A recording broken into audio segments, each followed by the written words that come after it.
even if you like Trump or not, he's leading and he's not trying to pander to some group to try and get votes. You know exactly where he stands for.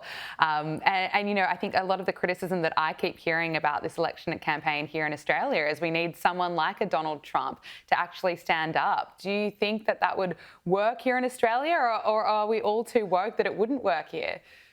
Well, look, I think the compulsory voting system here makes it very hard, unfortunately, for us to get a Trump, because the incentive for politicians and the incentive for both major political parties is to pander to the person in the middle who pays no attention and doesn't care. Yeah. And so that's why you get the sort of politics we have. Whereas in the US, you can get these dynamic, strong, and of course controversial leaders like Donald Trump, and they can win and they can make changes. I think we need changes, but sadly, I don't think we're going to get the big bang changes we need until there's a serious recession here, and that's somewhat depressing. Isn't it? Well, looking at Donald Trump's popularity, his chaotic tariff rollout hasn't dented his popularity one bit. A new Daily Mail and JL Partners poll has shown that his approval rating is now sitting at 54%, matching his all-time high. Are you surprised by this, Adam, or not at all?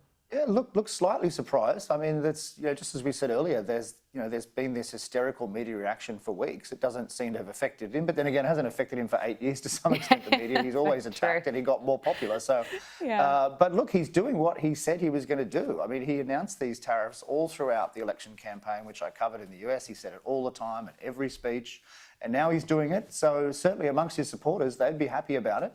And look, the 60% of the US population don't own any shares, basically. So they couldn't give two hoots about the stock market, which has been on the front page every single day for a week, basically, for weeks. So for them, that's not a negative. They just want jobs to come back to the US, good manufacturing jobs. Whether that happens or not, we don't know. Let's just wait and see. But I can understand why his supporters are happy with him. Look, finally, I want to ask you about Ukraine. A United States Special Envoy to the Middle East, Steve Witkoff, says that he's optimistic about negotiating a peace deal between Russia and Ukraine following his meeting with Russian President Vladimir Putin last Friday. However, it does appear that negotiations have stalled, or they're not moving as quickly as the Trump administration would have hoped for. Steve Witkoff says that he's optimistic. Should we be sceptical about this?